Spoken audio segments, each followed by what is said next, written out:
ओम शांति। 11 अप्रैल 2026 बाबा का सकार मुरली। अंतमुखी बच्चे ज्ञान रूप अवस्था में रहकर इन महावाक्यों को धारण करो, तब अपना वह अन्य आत्माओं का कल्याण कर सकेंगे। दादियों की डायरी से प्रश्न: सर्वोत्तम सच्ची सर्विस कौन सी है? यथार्थ सर्विस का सूक्ष्म और महीन राज्य क्या है? उत्तर: जब किसी से कोई भूल होती है तो उसे सावधान करने के साथ सूक्ष्म रीति से अपनी योग शक्ति उन तक पहुंचाकर उसके अशुद्ध संकल्पों को भस्म करना, यही सर्वोत्तम सच्ची सर्विस है। साथ साथ अपने ऊपर भी अटेंशन देना, मनसा में भी कोई अशुद्ध संकल्प उत्पन्न ना हो, इसमें खुद भी सावधान रहना और दूसरों प्रति ऐसे दिव्य सर्विस करना, यही सर्विस का सूक्ष्म और महीन राज्य है। ओम शांति। हर एक पुरुषार्थी बच्चे को पहले अंतमुख अवस्था अवश्य धारण करनी है। अंतमुखता में बड़ा ही कल्याण समाया हुआ है। इस अवस्था से ही अचल, स्थित, दैव्यत, निर्माण चित्त इत्यादि दैवी गुणों की धारणा हो सकती है तथा संपूर्ण ज्ञानमय अवस्था प्राप्त हो सकती है। अंतमुख न होने के कारण पूर्ण ज्ञान रूप अवस्था नहीं प्राप्त होती, क्योंकि जो भी कुछ महावाक्य सम्मुख सुने जाते हैं, अगर उसे गहराई में जाकर ग्रहण नहीं करते, सिर्फ उन महावाक्यों को सुनकर रिपीट कर देते हैं, तो वह महावाक्य वाक्य हो जाते हैं। जो ज्ञान रूप अवस्था में रहकर महावाक्य नहीं सुने जाते, उन महावाक्यों पर माया का परछाया पड़ जाता है। अब ऐसी माया के अशुद्ध वाइब्रेशन से भरे हुए महावाक्य सुनकर सिर्फ रिपीट करने से खुद सहित औरों का कल्याण होने के पहले अकल्याण हो जाता है। इसीलिए हे बच्चों, एकदम अंतमुखी बन जाओ। आपका यह मन मंदिर सदृश है। जैसे मंदिर से श्वेत खुशबू आती है, ऐसे मन मंदिर जब पवित्र बनता है तो संकल्प भी पवित्र इमर्ज हो। जैसे मंदिर में सिर्फ पवित्र देवी देवताओं के ही चित्र रखे जाते हैं, न कि दैवों की, ऐसे तुम बच्चे अपने मन व दिल रूपी मंदिर को सर्व ईश्वरीय गुणों की मूर्तियाँ से सजा दो। वे गुण है निर्भय, दैव्यत, निरहंकार इत्यादि, क्योंकि यह सब तुम्हारे ही दिव्य लक्षण है। आप बच्चों को अपने मन मंदिर को उजियारा यथार्थ संपूर्ण शुद्ध बनाना है। जब मन मंदिर उजियारा बने, तब ही अपने उजियारे प्यारे बैकुंठ देश में चल सके। तो अब अपने मन को उज्जवल बनाने का प्रयत्न करना है तथा मन सहित विकारी कर्मेंद्रियों को बस करना है, परंतु न सिर्फ अपना मगर अन्य प्रति भी यही दिव्य सर्विस करनी है। वास्तव में सर्विस का अर्थ अति सूक्ष्म और महीन है। ऐसे नहीं कि किसकी भूल पर सिर्फ सावधान करना, इतने तक सर्विस है, परंतु नहीं, उनको सूक्ष्म रीति अपने योग की शक्ति पहुँचाए, उनके अशुद्ध संकल्प को भस्म कर देना, यही सर्वोत्तम सच्ची सर्विस है। और साथ साथ अपने ऊपर भी अटेंशन रखना है, न सिर्फ वाचा अथवा कर्मणा तक, मगर मनसा में भी कोई अशुद्ध संकल्प उत्पन्न होता है तो उसका वाइब्रेशन अन्य के पास जाए, सूक्ष्म रीति अकल्याण करता है। जिसका बोझ खुद पर आता है और वही बोझ बंधन बन जाता है। इसीलिए हे बच्चों, खुद सावधान रहो, फिर अन्य प्रति वही दिव्य सर्विस करो। यही आप सेवाधारी बच्चों का अलौकिक कर्तव्य है। ऐसी सर्विस करने वाले को फिर अपने प्रति कोई भी सर्विस नहीं लेनी है। भले कभी कोई अनायास बहुल हो जाए तो उसे अपने बुद्धि योग बल से सर्विस के लिए करेक्ट कर देना है। ऐसे तीव्र पुरुषार्थी थोड़ा भी इशारा मिलने से संदेह महसूस करके परिवर्तन कर लेता है और आगे के लिए अच्छी रीति अटेंशन रख चलता है। यही विशाल बुद्धि बच्चों का कर्तव्य है।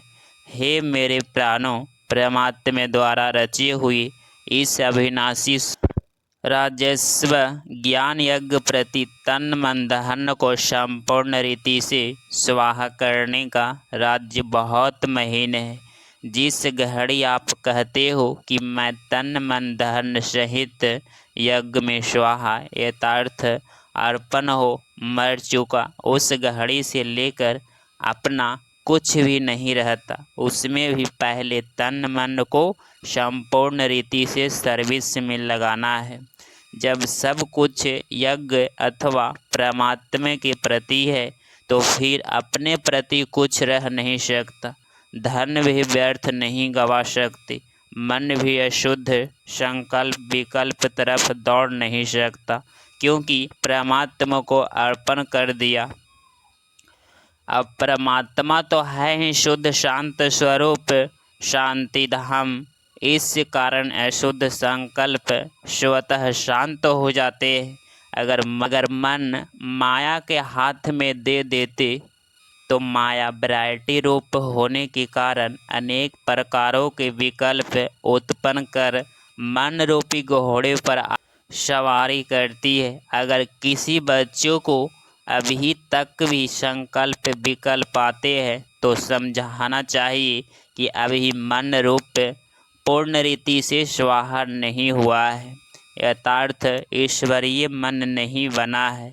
इसीलिए हे सर्व त्यागी बच्चों, इन गुह्य राज्यों को समझ कर्म करते साक्षी हो खुद को देख बहुत खबरदारी से चलना है। स्वयं गोपी वल्लभ तुम अपने प्रिय गोप गोपियों को समझा रहे हो कि तुम हर एक का वास्तविक सच्चा प्रेम प्राणो तुम्हें एक दो की प्रेम भरी सावधानी को स्वीकार करना है, क्योंकि जितना प्रिय फूल उतना ही श्रेष्ठ परवरिश। फूल को वैल्यूबल बनाने अर्थ माली को कांटे से निकालना ही पड़ता है। वैसे तुम्हें भी जब कोई सावधानी देता है तो समझना चाहिए जैसे कि उसमें मेरी परवरिश की यथार्थ मेरी सर्विस की। उस सर्विस अथवा परवरिश को रिकॉर्ड देना है। यही संपूर्ण बनने की युक्ति है। यही ज्ञान सहित आंतरिक सच्चा प्रेम है। इस दिव्य प्रेम में एक दो के लिए बहुत रिकॉर्ड होना चाहिए। हर एक बात में पहले खुद को ही सावधान करना है। यही निर्वाण चित्त अति मधुर अवस्था है। ऐसे प्रेम पूर्वक चलने से तुम्हें जैसे यहाँ ही वो सतयुग के सुहावने दिन आंतरिक महसूस होंगे, वहाँ तो यह प्रेम नेचुरल रहता है। परंतु इस संगम के स्वीटेस्ट समय पर एक दो के लिए सर्विस करने का यह अति मीठा रमणीक प्रेम है। यही शुद्ध प्रेम जग में गया हुआ है। तुम हर एक चैतन्य फूलों को हरदम हर्षित मुख हो रहना है, क्योंकि निश्चय बुद्धि होने के कारण तुम्हारी नस नस में संपूर्ण ईश्वरीय ताकत समाई हुई है।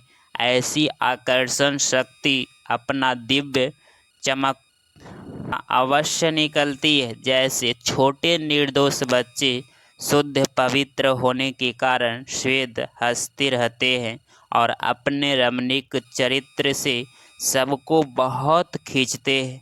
वैसे तुम हर एक की ऐसी ईश्वरीय रमणीक जीवन होनी चाहिए। इसके लिए तुम्हें किसी भी युक्ति से अपने आसुरी स्वभावों पर जीत प्राप्त करनी है। जब कोई को देखो कि यह क्रोध विकार के वश हो मेरे सामने आता है, तो उसके सामने ज्ञान रूप हो बचपन की मीठी रीति से मुस्कुराते रहो, तो वह खुद शांत चित्त हो जाएंगे। यथार्थ वे स्मृति स्वरूप से स्मृति में आ जाएगा। उनको पता न भी पड़े, लेकिन सूक्ष्म रीति से उनके ऊपर जीत पाकर मालिक बन जाना, यही मालिक और बचपन की सर्वोत्तम शिरोमणि विधि है। ईश्वर जैसे संपूर्ण ज्ञान रूप, वैसे फिर संपूर्ण प्रेम रूप भी है। ईश्वर में दोनों ही क्वालिटी समाई हुई है, परंतु फर्स्ट ज्ञान, सेकंड प्रेम। अगर कोई पहले ज्ञान रूप बनने बिगर प्रेम रूप बन जाता है, तो वह प्रेम अशुद्ध खाते में जाते हैं। इसीलिए प्रेम को मर्ज कर पहले ज्ञान रूप बन भिन्न भिन्न रूपों में आई हुई माया पर जीत पाकर पीछे प्रेम रूप बनना है। अगर ज्ञान बिगर प्रेम में आए, वहाँ विचलित भी हो जाएंगे। जैसे अगर कोई ज्ञान रूप बनने के बिगर ध्यान में जाते हैं, तो कई बार माया में फंस जाते हैं। इसीलिए बाबा कहते हैं, बच्चे, यह ध्यान भी एक श्रुति की जंजीर है, परंतु ज्ञान रूप बन पीछे ध्यान में जाने से अति मौज का अनुभव होता है। तो पहले है ज्ञान, पीछे है ध्यान। ध्यानिष्ठ अवस्था से ज्ञानिष्ठ अवस्था श्रेष्ठ है। इसीलिए हे बच्चों, पहले ज्ञान रूप बन फिर प्रेम इमर्ज करना है। ज्ञान बिगड़ सिर्फ प्रेम इस पुरुषार्थी जीवन में विघ्न डालता है। साक्षीपन की अवस्था अति मीठी, रमणीक और सुंदर है। इस अवस्था पर ही आगे के जीवन का सारा मदार है। जैसे कोई के पास से कोई शारीरिक शोभना आती है, उस समय अगर वह साक्षी दुख रूप अवस्था में उपस्थित हो, उसे भोगता है, तो पास्ट कर्मों को भोग चुकतू भी करता है। साथ साथ फ्यूचर के लिए सुख का हिसाब भी बनाता है। तो यह साक्षीपन की सुखरूप अवस्था पास्ट और फ्यूचर दोनों से कनेक्शन रखती है। तो इस राज्य समझने से कोई भी ऐसे नहीं कहेगा कि मेरा यह सुहावना समय सिर्फ चुकतू करने में चला गया। नहीं, यही सुहावना पुरुषार्थ का समय है, जिस समय दोनों कार्य संपूर्ण रीति सिद्ध होते हैं। ऐसे दोनों कार्य को सिद्ध करने वाला तीव्र पुरुषार्थी भी अतीन्द्रिय सुख व आनंद के अनुभव में रहता है। इस वैरायटी विराट ड्रामा की हर एक बात में तुम बच्चों को संपूर्ण निश्चय होना चाहिए, क्योंकि यह बना बनाया ड्रामा बिल्कुल वफादार है। देखो, यह ड्रामा हर एक जीव प्राणी से उसका पार्ट पूर्ण रीति से बजवाता है। वह कोई रॉन्ग है, तो वह रॉन्ग पार्ट भी पूर्ण रीति से बजाता है। यह भी ड्रामा की नोंद है। जब रॉन्ग और राइट दोनों ही प्लान में नोंधे हुए हैं, तो फिर कोई बात में साइंस उठाना यह ज्ञान नहीं है, क्योंकि हर एक एक्टर्स अपना अपना पार्ट बजा रहा है। जैसे बाइस्कोप में अनेक भिन्न भिन्न नाम रूपधारी एक्टर्स अपनी अपनी एक्टिंग करते हैं, तो उसको देख किससे नफरत आवे और किससे हर्षित होवे। ऐसे नहीं होता है। पता है कि यह एक खेल है, जिसमें हर एक को अपना अपना गुड व बैड पार्ट मिला हुआ है। वैसे ही इस अनादि बने हुए बाइस्कोप को भी साक्षी हो एक रस अवस्था से हर्षित मुख हो देखते रहना है। संगठन में यह पॉइंट्स बहुत अच्छी रीति धारण करनी है। एक दो को ईश्वरीय रूप से देखना है। महसूसता का ज्ञान उठाए सर्व ईश्वरीय गुणों की धारणा करनी है। अपने लक्ष्य स्वरूप की स्मृति से शांत चित्त, निर्माण चित्त, धैर्यव्रत, मिठास, शीतलता इत्यादि सर्व दैवी गुण इमर्ज करने हैं। दैव्यर्त अवस्था धारण करने का मुख्य फाउंडेशन बोट एंड सी। हे मेरे प्रिय बच्चों, बोट यथार्थ धैर्य धारणा, सी यथार्थ देखना। अपने दिल भीतर पहले धैर्यव्रत गुण धारण कर उसके बाद फिर बाहर में विराट ड्रामा को साक्षी हो देखना है। जब तक कोई भी राज्य सुनने का समय समीप आवे तब तक धैर्यव्रत गुण की धारणा करनी है। समय आने पर उस धैर्यता को गुण से राज्य सुनने में कभी भी विचलित नहीं होंगी। इसीलिए हे पुरुषार्थी प्राणों, जरा ठहरो और आगे बढ़कर राज्य देखते चलो। धैर्यवत अवस्था से सारा कर्तव्य संपूर्ण रीति से सिद्ध होता है। यह गुण निश्चय से बांधा हुआ है। ऐसे निश्चय बुद्धि साक्षी दृष्टा हो हर खेल को हर्षित चेहरे से देखते आंतरिक धैर्यवत और अडोल चित्त रहते हैं। यही ज्ञान की परिपक्व अवस्था है जो अंत में संपूर्णता के समय प्रैक्टिकल में रहती है। इसीलिए बहुत समय से लेकर इस साक्षीपन की अवस्था में स्थित रहने का परिश्रम करना है। जैसे नाटक में एक्टर्स को अपना अपना पार्ट मिला हुआ है, पूर्ण बजाने अर्थ आगे से ही रिहर्सल करनी पड़ती है। वैसे तुम प्रिय फूलों को भी आने वाली बाहरी परीक्षाओं में योग्य बल द्वारा पास होने के लिए आगे से ही रिहर्सल अवश्य करनी है। लेकिन बहुत समय से लेकर अगर यह पुरुषार्थ किया हुआ नहीं होगा तो उस समय घबराहट में फेल हो जाएंगे। इसीलिए पहला अपना ईश्वरीय फाउंडेशन पक्का रख दैवी गुण धारी बन जाना है। ज्ञान स्वरूप स्थिति में स्थित रहने से स्वतः शांत रूप अवस्था हो जाती है। जब ज्ञानी तो आत्मा बच्चे इकट्ठे बैठकर मुरली सुनते हैं तो चारों तरफ शांति का वायुमंडल बन जाता है। क्योंकि वे कुछ भी महावाक्य सुनते हैं तो आंतरिक डीप में चले जाते हैं। डीप जाने के कारण आंतरिक उन्हें को शांति की मीठी महसूसता होती है। अब इसके लिए कोई खास बैठकर मेहनत नहीं करनी है, परंतु ज्ञान की अवस्था में स्थित रहने से यह गुण अनायास से आ जाता है। तुम बच्चे जब सवेरे सवेरे उठकर एकांत में बैठते हो तो शुद्ध विचार रूपी लहरें उत्पन्न होती है। उस समय बहुत उपराम अवस्था होनी चाहिए। फिर अपने निज शुद्ध संकल्प में स्थित होने से अन्य सब संकल्प आपो ही शांत हो जाएंगे और मन अमन हो जाएगी।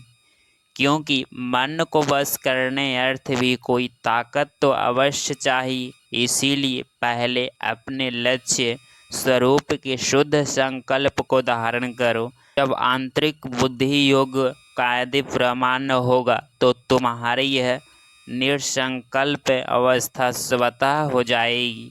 अच्छा, मीठी मीठी ज्ञान, गुलजारी ज्ञान, सितारे प्रति याद प्यार, गुड मॉर्निंग और नमस्ते। धारणा के लिए मुख्य सार पॉइंट नंबर फर्स्ट, अपने लक्ष्य स्वरूप की स्मृति से शांत चित्त, निर्माण चित्त, धैर्यवत, मिठास, शीतलता आदि सर्व दैवी गुण धारण करने हैं। पॉइंट नंबर 2, निश्चय बुद्धि साक्षी दृष्टा हो इस खेल को हर्षित चेहरे से देखते आंतरिक धैर्यवत और अडोल चित्त रहना है। बहुत समय से लेकर इस साक्षीपन की अवस्था में स्थित रहने का पुरुषार्थ करना है। 11 अप्रैल 2026 का वरदान।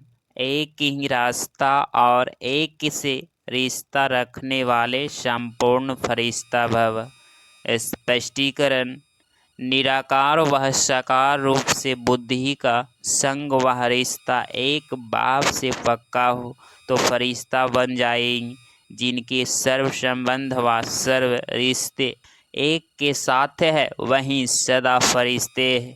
जैसे गवर्नमेंट रास्ते में बोर्ड लगा देती है कि यह रास्ता ब्लॉक है, ऐसे सब रास्ते ब्लॉक बंद कर दो तो बुद्धि का भटकना छूट जाएगा। बाप दादा का यही फरमान है कि पहले सब रास्ते बंद करो, इससे सहज फरिश्ता बन जाएंगे। स्लोगन। सदा सेवा के उमंग उत्साह में रहना यही माया के सेफ्टी का साधन है। ये अव्यक्त सारे महान बनने के लिए मधुरता और नम्रता का गुण धारण करो। आपका बोल और स्वरूप दोनों साथ साथ हो। बोल स्पष्ट भी हो, उसमें स्नेह भी हो, नम्रता और मधुरता भी हो, सत्यता भी हो, लेकिन स्वरूप की नम्रता भी हो। इसी रूप से बाप को प्रत्यक्ष कर सकेंगे। निर्भय हो लेकिन बोल मर्यादा के अंदर हो। जब इन दोनों बातों का बैलेंस हो तब कमाल दिखाई देगी। फिर आपके शब्द कड़े नहीं मीठे लगेंगे। अगर आप इस चैनल पे डेली मुरली क्लास सुन रहे हैं तो चैनल को प्लीज़ सब्सक्राइब करें और नोटिफिकेशन ऑल पे क्लिक करें। मिलते हैं अगली मुरली क्लास में। ओम शांति। ओम शांति।